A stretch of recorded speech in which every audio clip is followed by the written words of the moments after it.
Ok, obrigada. Obrigada, presidente. Obrigada. Bom dia, conselheiros.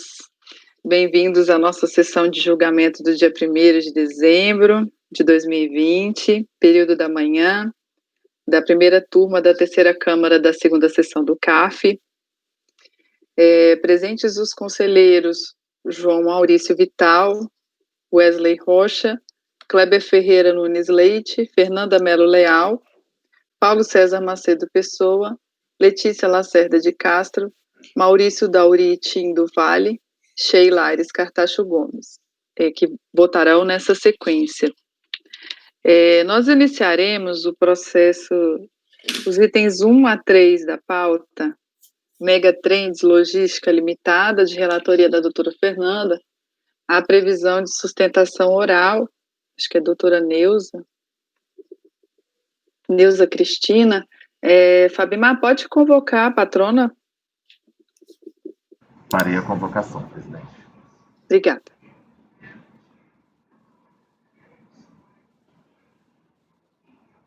Itens 1, 2 e 3 da pauta, doutora Neuza, seu processo será julgado agora. Por favor, verificar a mensagem privada no chat. Itens 1, 2 e 3 da pauta, doutora Neuza, seu processo será julgado agora. Por favor, verificar a mensagem privada no chat. Patrona convocada, presidente. Obrigada.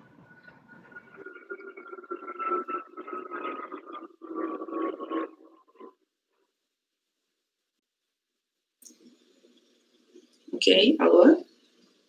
Bom dia, doutora Neuza. Bom dia, estão me escutando? Estamos escutando. Sim, agora vemos. Ok.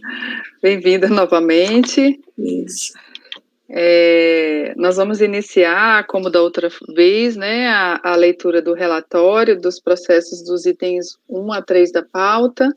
A doutora Fernanda vai iniciar a leitura, não sei como ela vai querer fazer em relação à distribuição dos itens da pauta. Aí, assim que ela fizer a leitura do relatório, a senhora terá 15 minutos para sustentar, eventualmente, se precisar de mais algum tempo, como são 3 processos, né, a gente... 45 daí, né? Mas se puder reunir nos 15, a gente está com 9 sustentações orais previstas. Eu acho que como o caso não é muito complexo, deve ser similar ao... Sim, é a mesma autuação, isso. É a mesma autuação, é só os outros tributos, né? Isso, eu creio que a gente vai conseguir fazer rapidinho. Então, eu vou passar a palavra para a doutora Fernanda, tá? Aí eu vou pedir para gerenciar a qualidade, colocar em baixa qualidade todos e desabilitarem seus microfones, para não atrapalhar a doutora Fernanda. Bom dia a todos, bom dia, patrona. Só lembrando a vocês que, na verdade, o que aconteceu foram que esses processos da Megatrends, eles são semelhantes ao do mês passado, da reunião passada, só que por uma questão de, enfim, no momento da distribuição, eu sempre pego os meus processos mais antigos para os mais novos, e aí eles estavam separados no momento do lote, então, por isso que foi segregado em 2 sessões. Eu peço até excusa, patrona, por essa questão, mas foi uma questão de distribuição interna. Pois bem, o primeiro processo da pauta, cujo final é o 13, na verdade, o número 1 e o 2 da pauta é basicamente igual, tá, ao da sessão passada, lançamento de contribuição previdenciária, nesse caso, do 1 da pauta, contribuintes individuais transportadores autônomos, a contribuição previdenciária, o valor é de 116 mil. Aí eu só fiz grifar nas principais partes do relatório e do voto. No voto 1, a primeira parte que eu destaquei foi que verifica-se quanto aos recolhimentos indicados na impugnação, que ele ratifica, que a DRJ colocou, que já foram apresentados durante a ação fiscal, incluídos pela autoridade lançadora nas guias de Previdência Social GPS, correspondente a cada estabelecimento. Quanto aos extratos de contribuições, comprovam unicamente o recolhimento nas filiais. O suposto direito à compensação não poderia ser oposto ao lançamento tributário como matéria de defesa. Normalmente, quando a inadimplência do contribuinte não decorre de manifesto procedimento de compensação de eventual crédito seu, mas simples falta de recolhimento das contribuições previdenciárias. Enfim, pede a relevação da multa, pede a prova pericial, a DRJ nega. Todos os pleitos formulados pela autora, pela recorrente, em sede de recurso voluntário, ela segue sustentando quanto alegado anteriormente, e aí, já partindo para o meu voto, eu coloquei aqui logo no início, se seria o entendimento da maioria, aplicar novamente a resolução, que seria converter em diligência, para verificar se tiveram novos pagamentos que devem ser considerados ou não.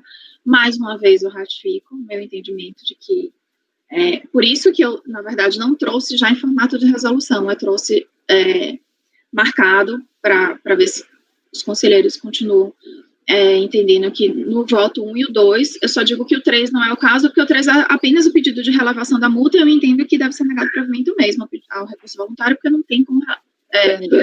Fernanda, é que ela tem que sustentar antes do voto. Ai, desculpa, verdade.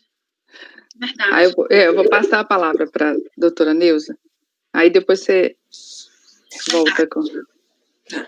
Então, bom dia a todos, né? Como realmente já foi tratado desse assunto, acredito que eram todos os mesmos conselheiros que estavam na outra sessão, então, só reiterando, né, que efetivamente os valores foram recolhidos, tá? No caso da contribuição patronal e da contribuição dos 11% retido, inclusive o meu cliente tem um saldo credor de em torno de R$3.000, tá? Na questão dos terceiros, do 2,5, realmente houve uma diferença de em torno de 8.000 e foi recolhido conforme consta na guia de folhas 2.600, tá? É importante, né, que a própria autoridade fiscal, deixa eu só pegar, que agora estou cortando meu trabalho aqui, na folha 392 do processo final 41, a própria autoridade fiscal reconheceu a existência de pagamentos, né, pelo CNPJ da matriz, só disse que não podia utilizar para a quitação do débito do tributo apurado pela matriz, né? Foi recolhido pelas filiais, CNPJ das filiais, e o lançamento foi feito CNPJ da matriz. Então, disse que não era possível a compensação, né? Mas, como falei da outra vez, todos os tributos foram recolhidos. Então, eu peço que seja realmente baixado em diligência, como nos outros processos, para que seja apurado efetivamente se há uma diferença a recolher ou não. Sem descarte, né, que sempre foi pedido desde a impugnação, no recurso voluntário e tudo mais, sempre foi pedido a prova pericial e ela foi negada por entender que era desnecessária, né. Então, protesto pelo provimento do recurso ou pela baixa em diligência para apuração de diferenças, possíveis diferenças devidas. Ok, doutora Neuza, obrigada. Eu vou passar a palavra para a doutora Fernanda. Desculpa, agora partindo para o meu voto, no 1 e no 2 vão ser semelhantes, tá? Eu não fiz em formato de resolução para conversão em diligência, porque eu entendo que realmente tais pagamentos já tinham sido analisados. Quanto à questão da compensação, como foi colocado até no relatório da RJ, não seria, no caso aqui, o suposto, foi uma das partes que eu grifei em amarelo, suposto direito à compensação, a RJ analisou também, mas ela colocou que não poderia ser oposto ao lançamento tributário com matéria de defesa, normalmente quanto à inadimplência do contribuinte não decorreria de manifesta o procedimento de compensação de eventual crédito seu, mas de simples falta de recolhimento de contribuições devidas desses transportadores autônomos. Então, no 1 e no 2, eu destaquei, né, que se realmente for o entendimento da maioria que deve ser convertido em diligência, eu também vou, para não ser a divergente, eu também aceito converter em diligência, assim como foi feito na reunião passada. E no 3, apenas, que é o pedido apenas de relevação de multa, né, obrigação acessória, que também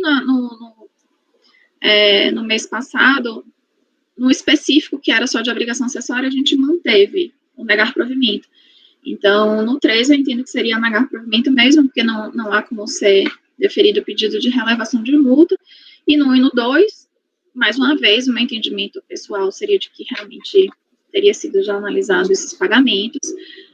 Novamente, nesse mês, eu olhei os processos e as argumentações, mas, repito, que se for entendimento de todos converter em diligência, eu vou com o colegiado e converto em diligência e faço a resolução desses 2 primeiros. É como voto.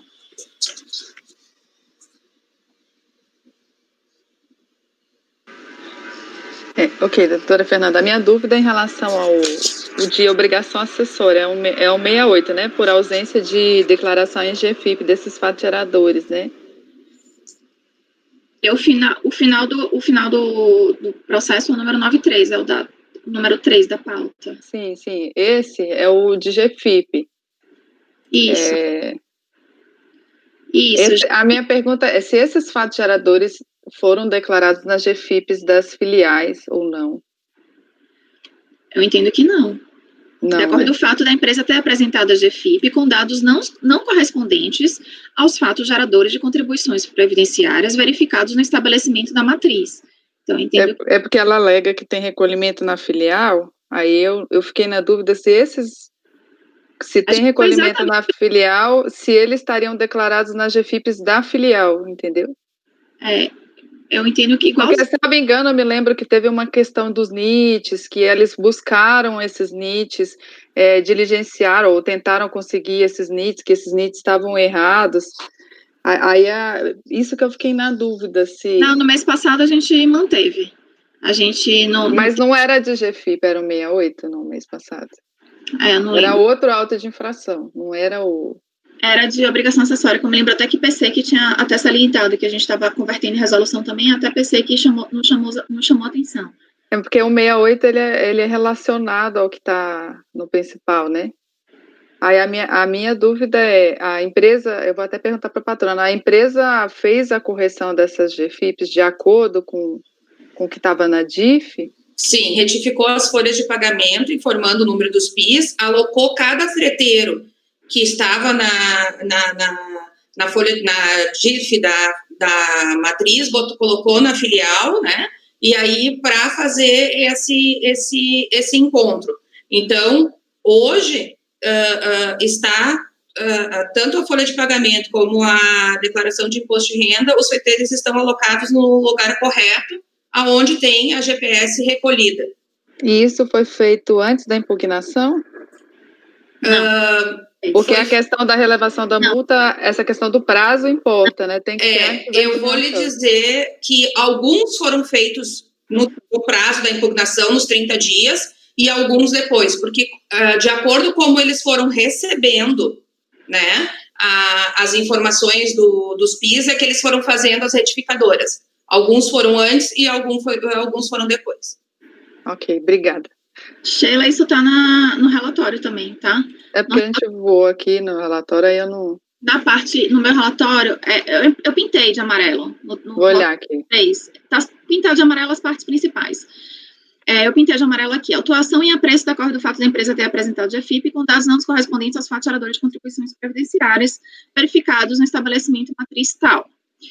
Em algumas competências não foram declarados todos os segurados, em outras as competências a remuneração de segurados foi declarada com erro. Tais incorreções foram constatadas a partir do confronto de GFIPs enviadas dentro do prazo de impugnação, com planilha de infrações multa elaborada pela autoridade lançadora, folha 16 a 43. Quanto às competências 13/2005 e 13/2006, não há GFIP retificada. Quanto à competência 13/2007, a empresa não efetuou a retificação dentro do prazo de impugnação, motivo pelo qual a GFIP consta do sistema GFIP Web não pode ser aceita para verificação do saneamento da infração. Quanto à competência 5 de 2007, ou seja, a DRJ analisa uma por uma. Quanto à competência 5 de 2007, a empresa corrigiu a falta dentro do prazo de impugnação. Ocorre que, como se verifica do sistema, posteriormente, em 13/1 de 2009, a empresa cancelou a GFIP corrigida. Examinada a GFIP substitutiva, constata-se que não foi declarado contribuinte individual, Antoninho Martins da Silva. Portanto, não pode ser considerada sanada a infração correspondente à GFIP da competência 5 de 2007. Quanto à competência 1 de 2007, verifica-se que houve o saneamento da infração dentro do prazo para apresentação da impugnação. Observe-se que a empresa requereu expressamente, dentro do prazo de defesa, a realização da multa que lhe foi aplicada e não há nos autos ocorrência de agravantes. Assim sendo, foram atendidos os requisitos para a elevação da multa na competência 1 de 2007. Tem-se, portanto, relevado a multa no valor de 155, aplicada à competência 1 de 2007. Com relação aos demais, fica em consequência mantida o valor da multa de 120 mil, correspondente às faltas verificadas nas demais competências. Foi analisada uma, está no relatório, e eu pintei de amarelo no Era exatamente esse o meu questionamento, porque a gente não leu o relatório, aí eu fiquei com essa dúvida. Eu pintei de amarelo só para facilitar, caso fosse levantada essa dúvida. Não tenho mais dúvida, não. Então, por isso eu mantive, no terceiro eu mantive, tá? Sim. Eu entendo que não deve ser levada a multa. Na 1 e na 2 eu também, assim como no mês passado, e nesse caso do 68, independente de ter recolhimento ou não, é a omissão que caracteriza a infração, né? Uhum. Então, eu entendo tal qual também. E no 1 e no 2, repito o meu voto, que o colegiado já sabe, se todos entenderem que deve ser convertido em diligência, eu acompanho a mim mesma, e caso contrário, eu mantenho o meu voto como eu fiz, no sentido de negar provimento ao recurso, porque eu entendo que foram analisados detalhadamente pela DRJ, todos os argumentos e documentos juntados ao processo. Obrigada, doutora Fernanda. Doutor João, pediu a palavra. Nesse caso, eu entendo que é totalmente com relação à exação principal, não a relevação da multa. Despiciando a questão da retificação, se ocorreu ou se ocorreu tempestivamente, da GFIP. Porque, se eu entendi bem, doutora Fernanda, o lançamento se deu do confronto dos recolhimentos da matriz com a DIRF, aonde constavam ali na DIRF, a DIRF é pela empresa, constava na DIRF o pagamento desses freteiros. E eu acredito que a nossa decisão do mês passado foi correta.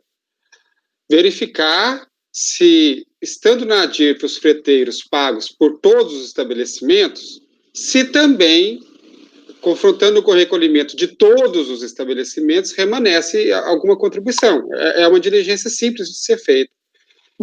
Eu acho que seria a providência mais acertada, ao meu ver, para que a gente, de posse dessa informação, possa decidir depois. Então, a questão da DIRF, até mesmo se ela foi retificada para efeito da exação principal, ela não tem mais sentido, porque o lançamento não se baseou nela, se eu bem entendi, doutora Fernanda. Ele se baseou na DIRF, que segundo a patrona... A questão da GFIP é só para o 68, João, que ela pede a relevação da multa. Sim, eu estou dizendo, para a exação principal isso é despeciando, para a multa eu sei que é. Sim. Então, com relação ao processo 1 e 2, que são de contribuição principal, eu entendo que tem que checar se aquela base de cálculo levantada pela fiscalização, com base na DIRF, se a contribuição resultante daquela base de cálculo lá, corresponde aos pagamentos que ela fez em todos os estabelecimentos. E aí talvez a retificação tenha um valor informativo apenas para organizar essa diligência e o fiscal que for fazê-la verificar quem era de qual estabelecimento, só que ela não tem mais efeito como cumprimento de obrigação acessória a essa altura. É isso que eu estou dizendo. Então, eu acho que eu tendo, doutora Fernanda, abrir divergência para que a gente, do mesmo modo que a gente fez no mês passado, peça para a autoridade preparadora verificar se a contribuição resultante da DIRF corresponde aos pagamentos somados de todos os estabelecimentos. Que parece, se eu entendi bem, da sustentação oral, parece que ainda assim pode até ser que tenha alguma diferença. Mas isso é a diligência que vai dizer. Isso. No 1 e no 2, né? No 1 e no 2. No 1 e no 2. No 1 e no 2 eu posso converter em diligência. Eu botei amarelinho justamente que se a maioria entender isso, eu faço isso sim. Com relação ao 3... me parece que já está claro que algumas retificações foram feitas e desfeitas, outras não foram feitas tempestivamente. Não é isso? Isso. E a DRJ considerou e relevou das que foram feitas tempestivamente. Já foram excluídas, sim, perfeito. Remanescem apenas aquelas cujas as edificações não foram tempestivas. Exatamente. Perfeito. Alguém tem mais algum questionamento? Podemos, então, doutora Fernanda, a gente coloca, a senhora vai mudar para Pode diligência? converter em diligência, para ser igual ao do mês passado. Tá, então, em relação aos itens 1 e 2, converter em diligência, e o item 3 tem rejeitar as preliminares e negar provimento, não é isso? Perfeito. Eu posso colocar em votação os 3 itens, pessoal? Doutor João. Eu parabenizo a doutora Neuza pela sustentação, eu acho que ela foi decisiva para o encaminhamento da diligência, tanto mês passado quanto agora, e eu acompanho a relatora nos 3 processos. Doutor Wesley. Eu acompanho a relatora pela diligência nos 3 processos. Doutor Kleber. Acompanho. Doutor Paulo. Eu acompanho a relatora, só fazer um reparo, não sei se o Wesley expressou bem, a gente está votando por diligência em 2 processos e por não prover o recurso no terceiro, né? No terceiro, isso. Então, acompanho nesses termos. Verdade. Perdão, sim, eu acompanho a relatora nos 2, lá da diligência e no terceiro. Eu acompanho também. Doutor Paulo já foi, doutora Letícia. Com a relatora. Doutor Maurício. Acompanho a relatora também. Eu também acompanho. Então, os itens 1 e 2, eu copiei o dispositivo da outra sessão, tirei a referência do número de páginas. Resolvem os membros do colegiado, por unanimidade de votos, em converter o julgamento em diligência, para que a unidade preparadora verifique se os recolhimentos efetuados nas filiais identificados no relatório de documentos apresentados, RDA, foram deduzidos do lançamento, e caso não tenham sido, indique se a sobra aproveitável, considerando que a informação declarada na DIF é utilizada como base de cálculo do auto de infração, engloba todos os estabelecimentos da empresa. Esse foi o dispositivo da sessão passada, seria para os itens 1 e 2, e o item 3, acordam os membros do colegiado por unanimidade de votos em rejeitar as preliminares, e negar provimento ao recurso. Vou pegar aqui a sustentação oral. Fez sustentação oral patrona Neuza Cristina Rieck Rubner, OAB 44.608, OAB Rio Grande do Sul. Isso. Certo? Uhum. Algum questionamento? Podemos encerrar? Eu só queria fazer uma pergunta, mas é processual. Eu não localizei o local onde eu tenho acesso a essa decisão, porque o acórdão do processo ele foi publicado. Mas essa decisão do que baixou em diligência, eu não achei em lugar nenhum. Nem no ECAC, onde está o processo administrativo, e nem no site do CARF. Vocês sabem aonde que eu tenho acesso a ela? Salvo engano, esse processo ainda está pendente de formalização de acordo, não é, Fernanda? Esse da resolução? O da resolução, acho que é o único que está. Ele está pendente, então a senhora não vai conseguir. Por isso que eu não consigo passar. É o único, porque como eu tive um problema no meu computador, eu não lembro se foi no dia da sessão da senhora ou não, mas enfim, eu fiquei sem computador alguns dias da Receita Federal. Uhum. E aí, esse tinha sido acho que, só me engano, foi o único que estava ainda pendente de andamento. Eu achei que eu que não estava sabendo onde procurar, porque eu procurei, não consegui. Daí eu disse, bom, estou fazendo alguma coisa errada, vou perguntar, né? A senhora só vai conseguir consultar a ata no site sim. Lá no site do CAF, a senhora consegue consultar a ata direitinho com esse resultado que eu coloquei aqui. Ah, tá bom. Agora, o acórdão em si da resolução, a resolução, né, a disponibilização, só vai depois que eu assinar, e ele não veio para assinatura ainda não. Ah, tá ok, então. Muito obrigada. Bom? Eu agradeço a participação novamente. Uhum. Bom dia para todos. Bom dia, obrigada. Então, aqui, pessoal, 1, 2 e 3 resolvido. O 4 foi retirado de pauta, que era do Paulo. E vamos para o 4 e o 5 saíram de pauta, né? O 5 também era do Wesley e saiu de pauta. Item 6. Item 6 do Dr. Kleber, lar cooperativa industrial. Só um momento, vou abrir aqui. Acho que são embargos, né, Dr. Kleber? São embargos.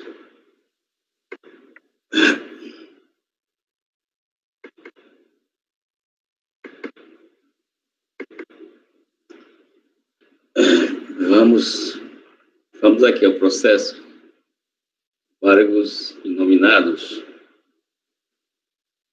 Então, trata-se de embargos inominados em face do acórdão tal, da primeira turma, dessa turma tal. Eu vou resumir o que aconteceu aqui.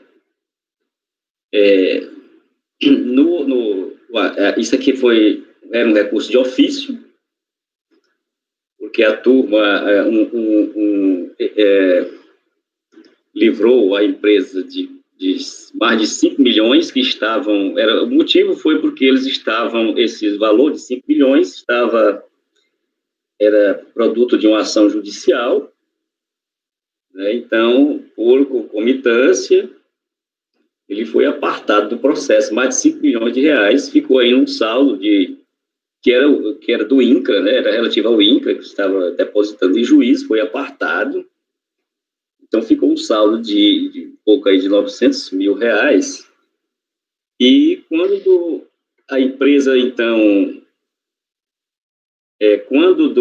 a empresa também apresentou recurso de ofício, mas, então, foi recurso voluntário, aliás, então foi recurso de ofício e recurso voluntário para julgamento no CARF. E nesse ínter, a empresa desistiu do recurso e o débito foi apartado, então. Não restou mais nada, então, para ser o recurso, então, o recurso de ofício, o que restou, né, porque a empresa desistiu do seu recurso, ele foi, então, não conhecido. Ocorre que a relatora deixou, eu acho que isso era uma anotação antiga que tinha no CARF, ficou uma expressão ainda aí na ementa, crédito tributário mantido, ficou essa expressão. Então, isso aqui é um embargo da parte, né, do contribuinte, que ele, como não restou mais nenhum crédito, né, porque manteve aquele nomezinho, né, crédito tributário mantido. Então, ele entrou para que fosse sanado, que não tem mais crédito, né? Tanto o crédito que foi exonerado no de ofício, então, o recurso de ofício teve conhecido e foi negado provimento, e o recurso voluntário, a empresa desistiu do recurso voluntário, o crédito também foi apartado em outro processo, não restou mais nada aqui para ser conhecido, para ser julgado ou conhecido, né, com relação ao recurso voluntário. Então, ficou essa questão da frasezinha crédito tributário mantido na ementa, embaixo da ementa. Então, da leitura do teor do acordo, verifica-se que assiste razão embargante, pois tendo sido excluídas todas as contribuições objeto do presente processo, estou indevida a inclusão do termo crédito tributário mantido ao final da ementa, que deverá ser sanada mediante a aprovação do novo acordo. Assim, em face do exposto, os presentes embargos devem ser acolhidos e providos, para que seja tão somente retificada a parte final da ementa, para sanar a obscuridade e contradição, sem efeitos infringentes, não deixando qualquer margem de erro dúvida para interposição. Eu vou tirar isso aqui de recurso especial, na realidade, só para execução do julgado, né? Então, frente ao evidente erro material, acolhe os embargos do contribuinte sem efeitos infringentes para que seja excluído da parte final da ementa o termo crédito tributário mantido. Esse é o voto.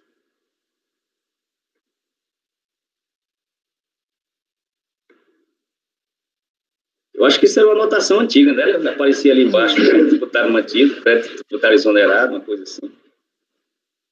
Ok. Algum questionamento?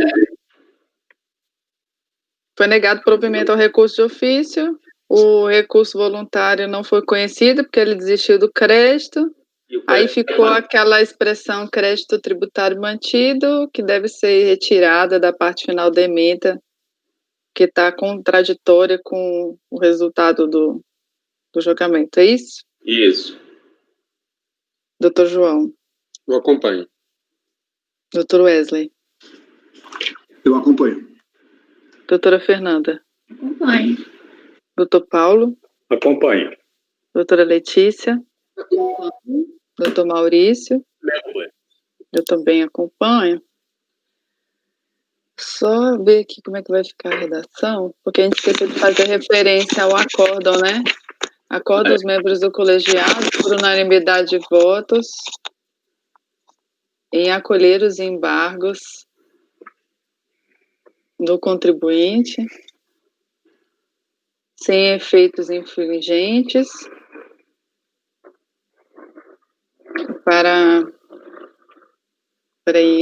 acordo os membros do colegiado, por unanimidade em acolher os embargos, sem efeitos infringentes. Para, sanando o vício apontado. Para, sanando o vício apontado, reratificar, né? Retificar o acórdão tal.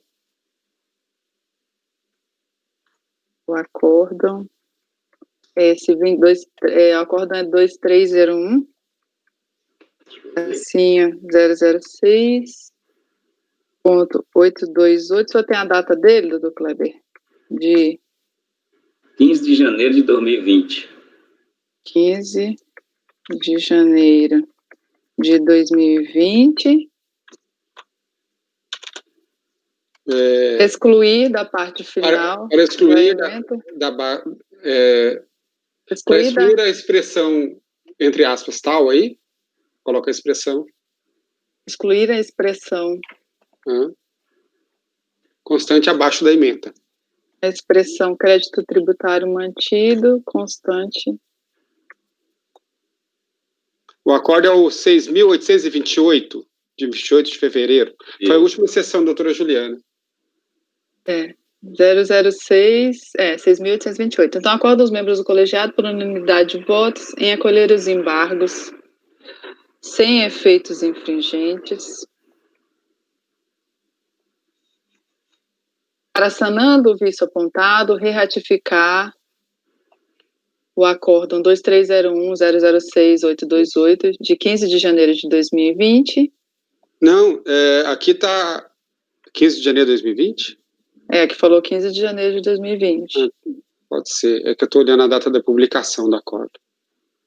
Bom, enfim, 15 de janeiro de 2020. Para excluir a expressão crédito tributário mantido constante abaixo da ementa. Excluindo-lhe a expressão, só para evitar. Excluindo-lhe, né? Excluindo a expressão. Excluindo-lhe a expressão crédito tributário mantido constante abaixo da ementa, ficou legal, né? Mas é isso mesmo. É porque não faz parte da ementa, né? Constante abaixo da ementa. Ok. Não tem outro jeito de dizer isso, eu acho. Tem não. Isso mesmo. Então, tá certo essa data, 15 de janeiro de 2020, né? Tá. Encolher os embargos sem efeitos infringentes, para, sanando o vício apontado, reratificar o acórdão tal, da data tal, excluindo-lhe a expressão crédito tributário mantido, constante abaixo da ementa. Esse foi o item 6. Item 7, do Dr. Paulo. Acho que são embargos também. Da Fazenda Nacional, Serviço Social da Indústria, SESI. Ok, esse embargo de declaração oposto pela Fazenda Nacional decorreu do seguinte: esse processo já foi julgado, foi designado redator ad hoc em função da extinção do mandato do conselheiro que julgou, do relator, né? E o redator ad hoc, ele colocou o seguinte, se limitou a reproduzir a decisão do colegiado sob o argumento de não dispor do arquivo contendo a minuta do voto do relator, lido por ocasião da sessão. Então, a Fazenda embargou e eu vou analisar os embargos. Bom, foram admitidos o embargo, conforme se verifica na decisão embargada, folhas tais, O redator se limitou a reproduzir o tecido e vamos lá, do conhecimento. A decisão conheceu do recurso de ofício. Bom, conheceu em parte do recurso voluntário, não conhecendo da matéria submetida à apreciação judicial, qual seja a natureza imune ou isenta invocada pelo contribuinte, objeto do processo número tal, condições de certidão tal, que reconheceu a inexistência de relação jurídica por força da qual o réu exige do autor o recolhimento de contribuições destinadas ao SENAI e ainda tal. No caso, o fundamento dessa decisão é a impossibilidade da discussão na via administrativa ao teor da súmula CARF número tal. Observa ainda que referido julgado não alcança as contribuições para o salário educação. Bom, eu vou fazer um parênteses aqui. Eu estou fazendo o meu voto da seguinte forma: eu parti da decisão e trazendo os fundamentos que são coerentes com aquela decisão, entendeu? Então, eu vou trazer parte dos fundamentos, eu vou aproveitar o que foi decidido pela DRJ, vou supor que ele tenha sido acolhido, e algumas coisas não foram explicitadas como decididas. Essas questões que não foram decididas, eu vou decidir aqui pela primeira vez, que é a omissão.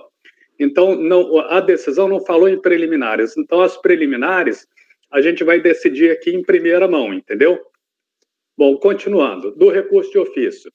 A decisão recorrida negou o provimento ao recurso de ofício, vislumbrando, pois tem acolhido os fundamentos da decisão recorrida, decisão notificação número tais, que está nas folhas tais aí citada, que sim decidiu de modo a reconhecer a decadência parcial, a afastar a exigência em relação às contribuições devidas ao SEBRAE, afastar a exigência em relação a vínculos de emprego, cujo reconhecimento foi negado pela Justiça do Trabalho, e a excluir valores indevidamente incluídos na base de cálculo, nos seguintes termos.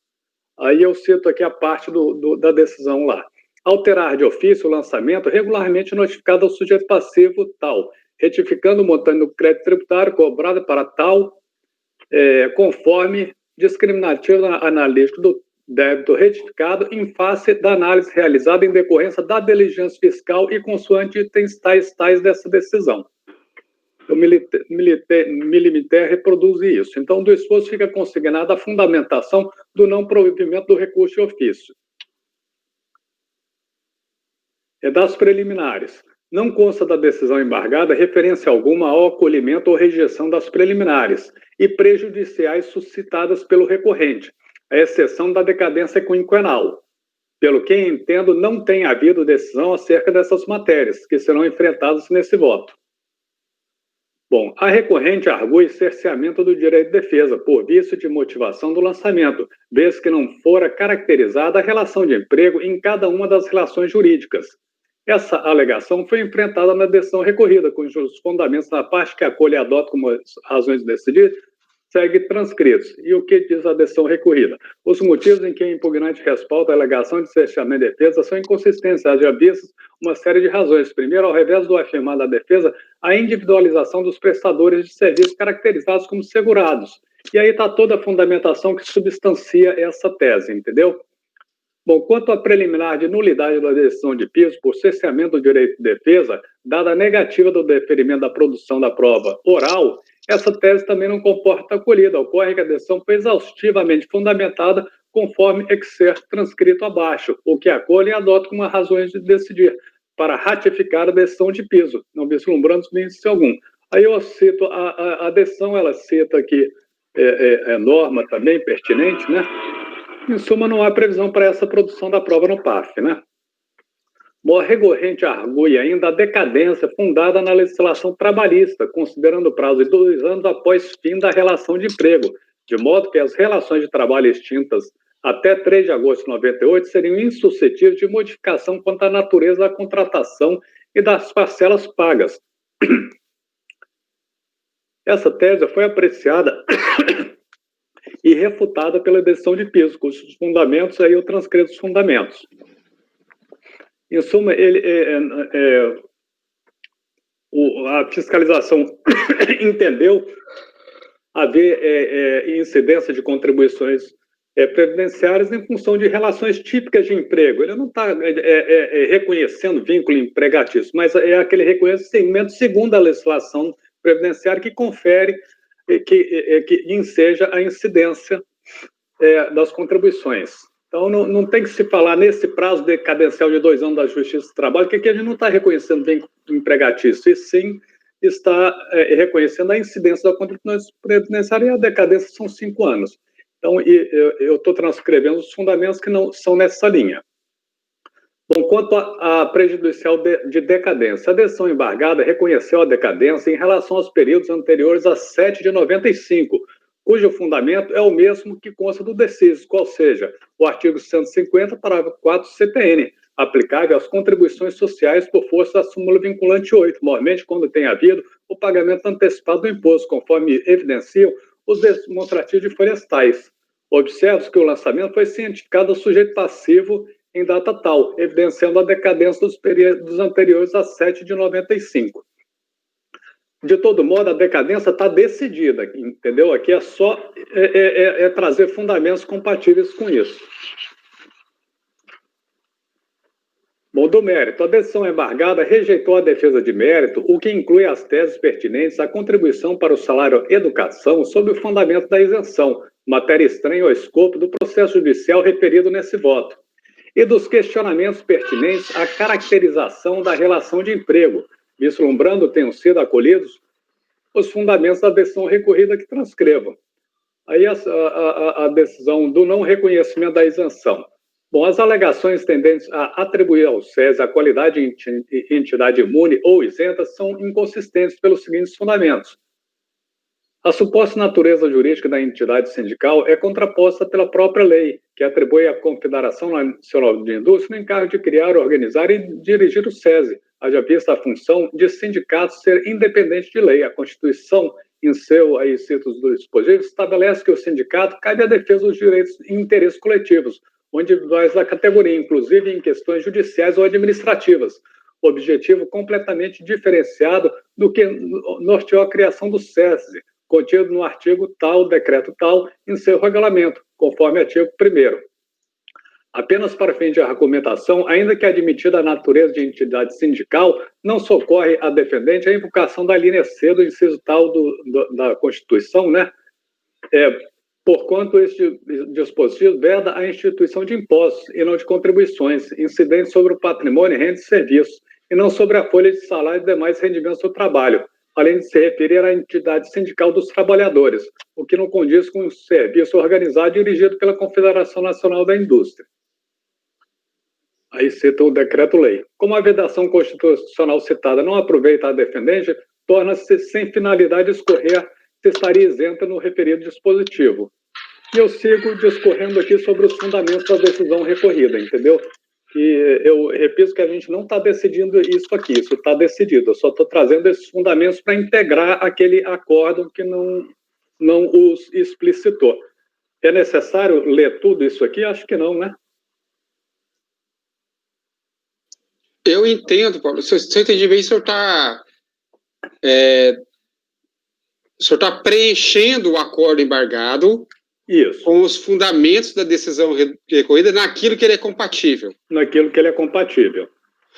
Eu não vejo outra solução para corrigir esse problema. Eu acho que nem precisa nem ler. Porque a gente não pode julgar de novo. Exatamente. Esse aqui é o ponto. Não adianta ler, a gente não vai poder julgar. Mesmo discordando dos acordos da decisão recorrida, a gente não pode julgar o que já foi julgado. Então, eu faria exatamente o que o Paulo fez. O melhor argumento a sustentar a conclusão que está na ata, na ausência de outro, né, porque o relator não deixou nada escrito, é a decisão recorrida no que ela for compatível, porque o colegiado não poderia inovar. É esse o seu raciocínio, doutor Paulo? É esse o meu raciocínio. Eu acho que não precisa ler isso não, porque a gente não está julgando isso. Exatamente. A gente tem que julgar se podemos acatar os fundamentos da decisão recorrida naquilo que é compatível com a conclusão. Eu acho que eu não vejo solução diferente. E aqui é só votar preliminar, que eles não enfrentaram. Só as preliminares, que aí a gente trouxe de fato, entendeu? Sanar a omissão, só a omissão. Isso. Seria isso. Então, o doutor Paulo está propondo acolher os embargos sem efeitos infringentes para, sanando o vício apontado, reratificar o acórdão tal, da data tal, de modo a rejeitar as preliminares, e a fazer consignar ao relatório os fundamentos do voto do acordo embargado, na parte que corresponde ao decisum, bem como a ementa correspondente. Essa a conclusão do Dr. Paulo. Alguém tem algum questionamento? Dr. João. Eu acompanho. Dr. Wesley. Eu acompanho. Dr. Kleber. Acompanho. Doutora Fernanda. Acompanha. Doutora Letícia. Acompanho. Doutor Maurício. Também acompanho. Eu também acompanho. Então, acordam os membros do colegiado, item 7, por unanimidade de votos, em acolher os embargos sem efeitos infringentes para, sanando o vício apontado, re-ratificar o acórdão 2302.003.693, de 11 de março de 2015, de modo a rejeitar as preliminares,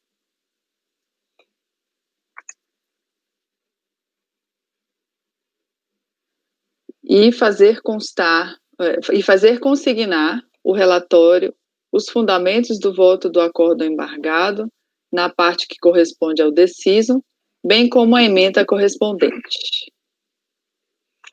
Esse foi o item 7.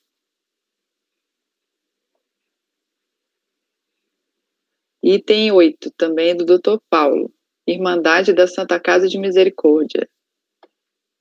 Okay. São dois, né? 8 e 9. São 2. Né? E assim, o voto vai ser o mesmo para ambos, embora um seja obrigação principal e outra obrigação acessória. Então, começar pela obrigação principal, né? Auto-infração, sujeito passivo, relativa ao período tal, com contribuições destinadas a terceiros, incidentes sobre remuneração de segurados empregados. Consta do lançamento teve fundamento no cancelamento do ato declaratório de reconhecimento de entidade isenta, por meio do ato declaratório número tal, com efeitos a partir da data tal. Inconformada, interessada em impugnar o lançamento às folhas tais. Em suma, aduziu não ter havido fraude na apresentação da GFIPS, na vigência do ato declaratório válido, quando da transmissão. Falta de eficácia do ato declaratório número tal, pendente de recurso administrativo, pelo que reputa infundada a ação fiscal. Discorre sobre os princípios da moralidade administrativa de enriquecimento sem causa para afirmar que a sua contabilidade já apropriou no demonstrativo destes custos o valor da isenção fiscal decorrente da contribuição para financiamento da Seguridade Social. Isenção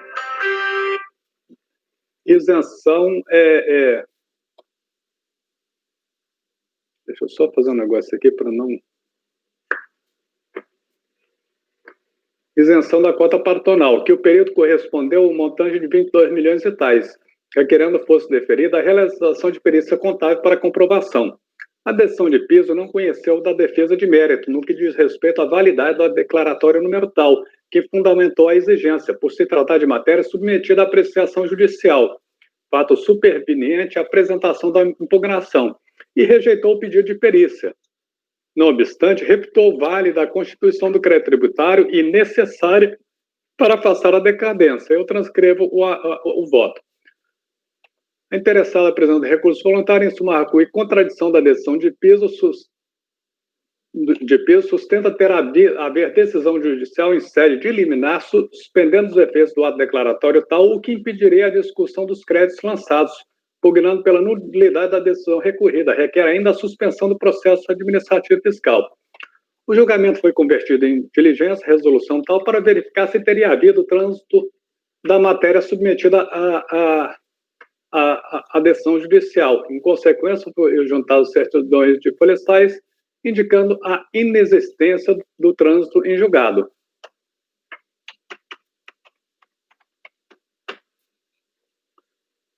Bom, não conheço da alegação pertinente a nulidade do declaratório número tal, por se tratar de matéria submetida à pressão do Poder Judiciário, conforme comprova a certidão de folhas tais, ao teor da súmula CARF 1. Rejeita o pedido de suspensão do processo por esse fundamento, por falta de previsão legal e por não vislumbrar nos autos decisão judicial que tenha determinado, não se prestando para tal, a decisão liminar que suspendeu os efeitos do ato declaratório que fundamentou a exigência. Rejeito a preliminar de nulidade da decisão de piso, diferente do que alega o recorrente, a decisão foi explícita e não decidida acerca da matéria submetida à pressão judicial, conforme consta da emenda transcrita no relatório desse voto. Isso não afasta o juízo formulado pela decisão acerca da validade da constituição do crédito tributário até a ulterior decisão judicial, vez que o sujeito passivo questionou também a falta de eficácia do ato declaratório número tal, pendente de recurso administrativo, reputando infundada a ação fiscal, o que caracteriza preliminar de nulidade do lançamento que deveria e foi enfrentada. A decisão recorrida assentou a improcedência da impugnação oposta ao auto de infração. Limita-se a questões decididas no voto, não afastando os efeitos da decisão judicial referida, que possa obstar a exigibilidade do crédito tributário lançado. Então, eu voto por não conhecer da matéria submetida à apreciação judicial e por rejeitar a preliminar. Esse mesmo texto está no outro voto, entendeu? Esse mesmo voto consta do outro processo. Só que o processo trata de obrigação acessória decorrente, né?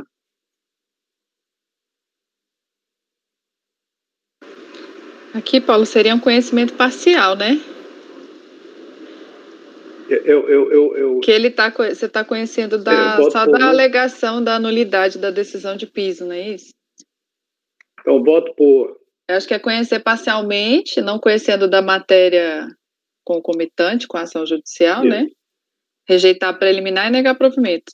Seria isso. Na parte conhecida, né? Rejeitar a preliminar e negar provimento, né? Seria isso? Acho que sim, né? Isso. Então, a mesma coisa para os dois itens. Alguém tem algum questionamento em relação ao item 8 e 9? O relator está conhecendo parcialmente, pois não está conhecendo a matéria concomitante com a ação judicial. Na parte conhecida está rejeitando a preliminar e negando provimento. Doutor João. Acompanho nos dois processos. Doutor Wesley. Acompanho nos dois processos. Doutor Kleber. Também acompanho. Doutora Fernanda. Acompanho. Doutora Letícia.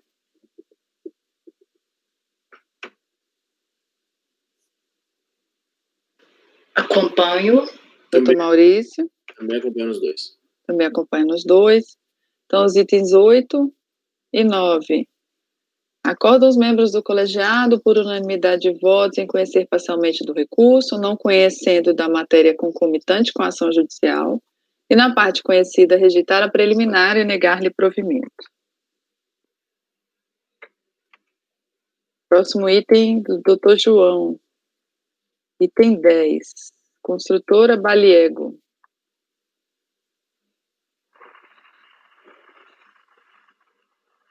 Só um instante, por favor.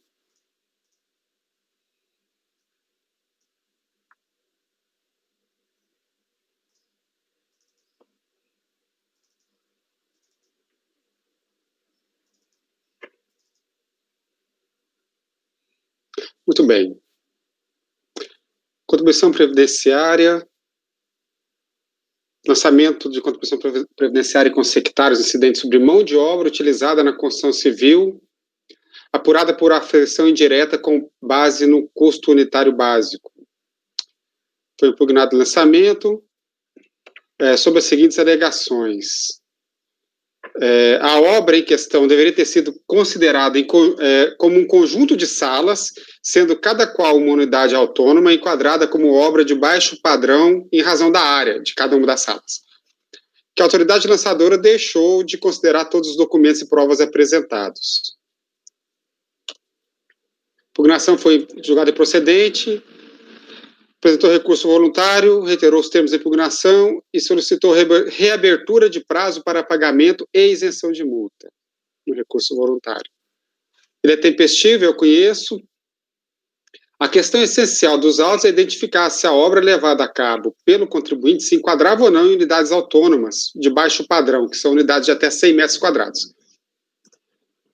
Por estarem as escolas no rol de obras descritas no inciso 2º, eu vou resumir isso aqui. A questão é nova para mim, mas foi uma questão interessante.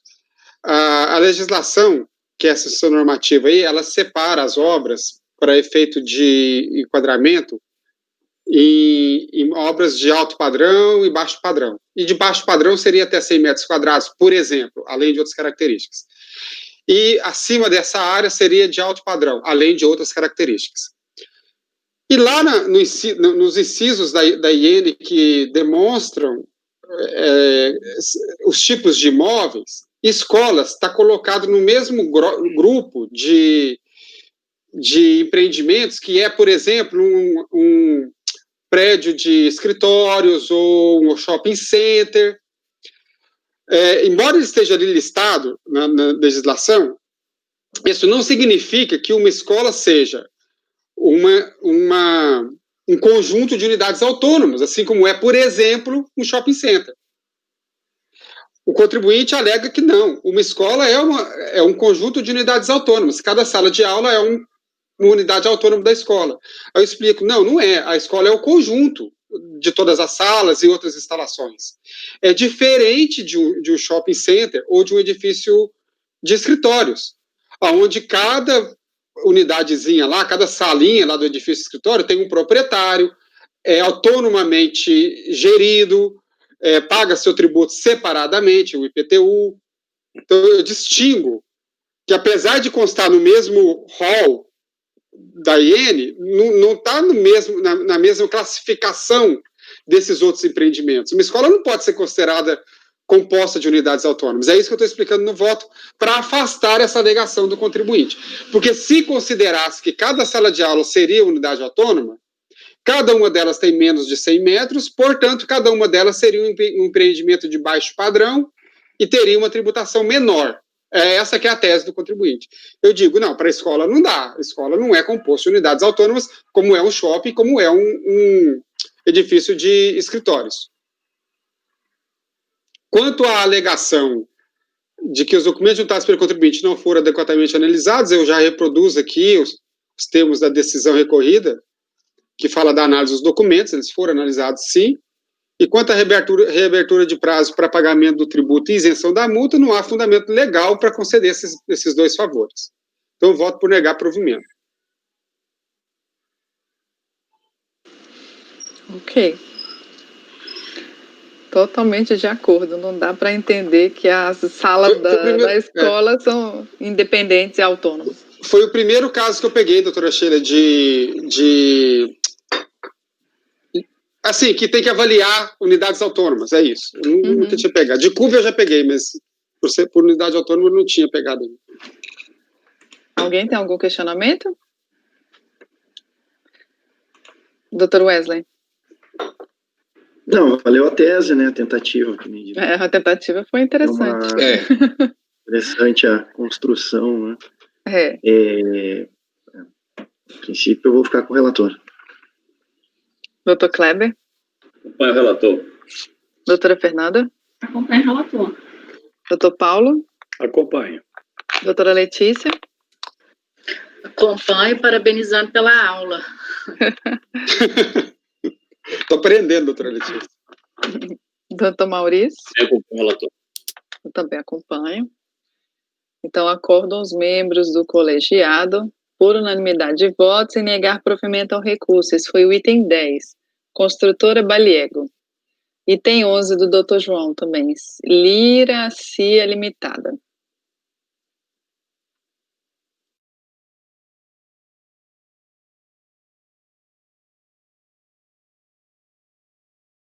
Muito bem.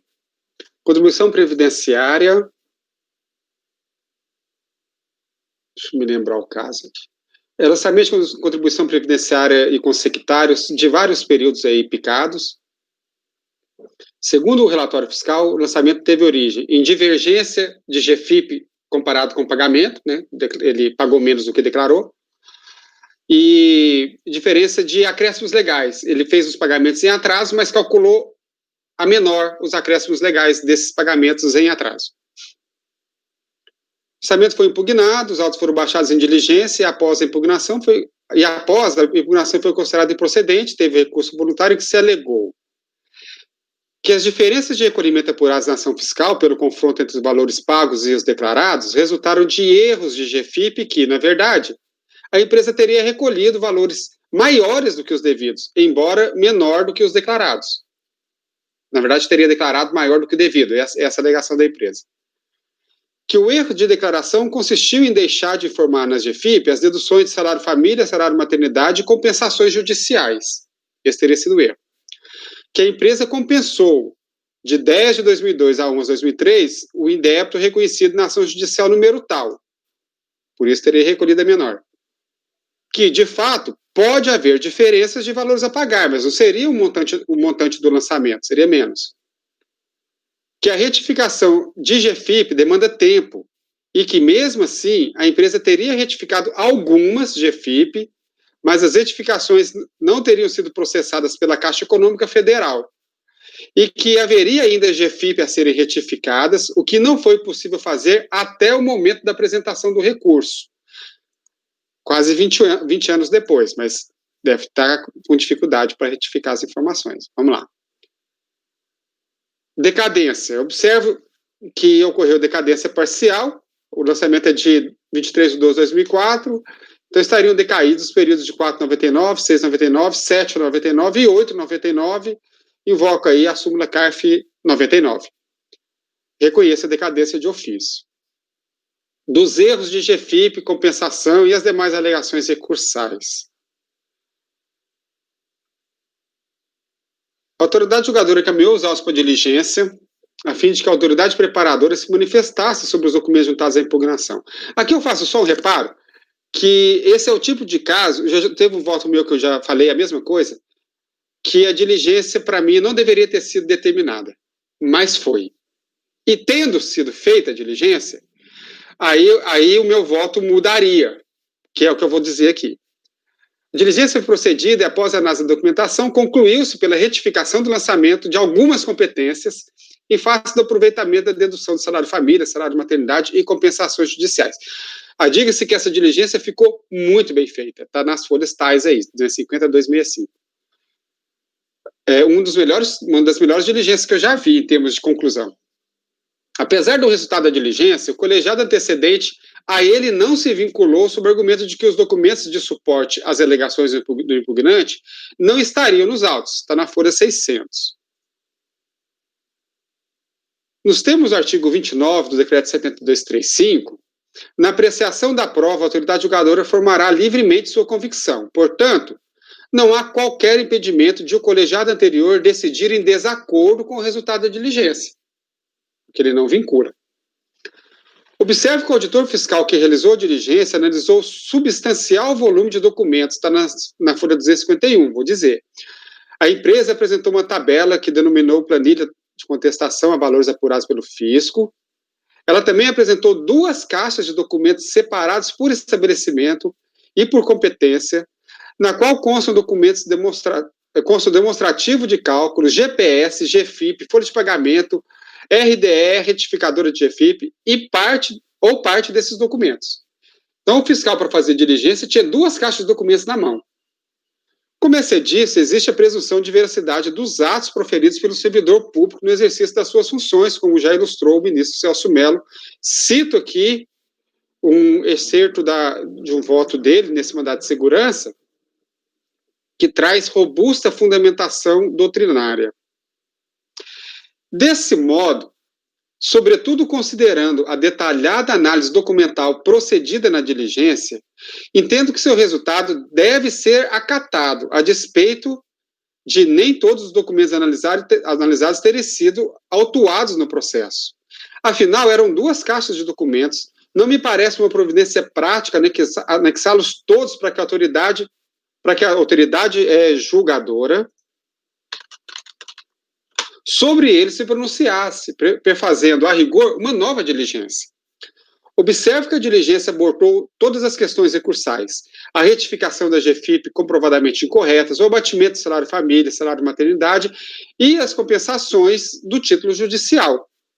Como resultado, o lançamento deve ser modificado para coadunar-se com aquela análise. É certo que o parágrafo 2º do artigo 157 do Código Tributário veda a retificação, após a notificação do lançamento, da declaração por iniciativa do próprio declarante, quando visa reduzir ou excluir o tributo. mesmo que mediante comprovação de erro em que se funde. Eu faço esse destaque porque aqui eu não sei se seria próprio dizer isso, mas eu estou contornando essa limitação do artigo 47 porque a diligência foi feita. E por causa do parágrafo 2º do artigo 147, eu não determinaria essa diligência. Porque a diligência não poderia alterar o lançamento, retificando-se a declaração após a notificação. Isso é o que diz o artigo 2º, o parágrafo 2º do artigo 147. Só que ela foi feita. Ela não poderia ter sido feita, mas foi. Entretanto, no presente caso, em que a autoridade julgadora determinou a realização de diligência para análise das certificações de informações, sobrevindo dela a realidade dos fatos, não se pode ignorar seu resultado. Comprovada a ocorrência de erro na declaração, o lançamento deve ser corrigido para corresponder aos fatos reais, sob pena de enriquecimento ilícito do erário. Assim, eu voto por dar parcial provimento ao recurso para reconhecer de ofício a decadência dos períodos tais e, no mérito, retificar o lançamento nos termos do relatório de diligência constante dos autos.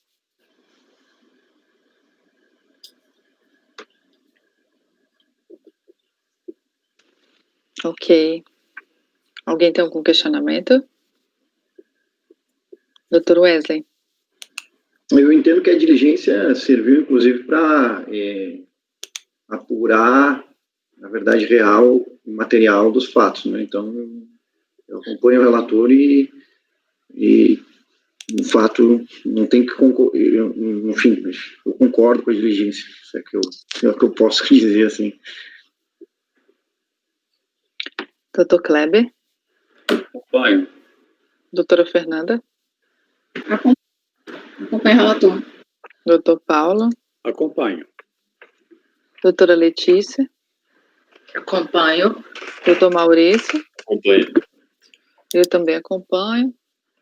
Então, item 11, Lira. Acordam os membros do colegiado, por unanimidade de votos, em dar parcial provimento ao recurso para reconhecer de ofício a decadência dos períodos de 4 de 99, 6 de 99, 7 e 8 de 99, e, no mérito, retificar o lançamento nos termos do relatório de diligência constante dos autos.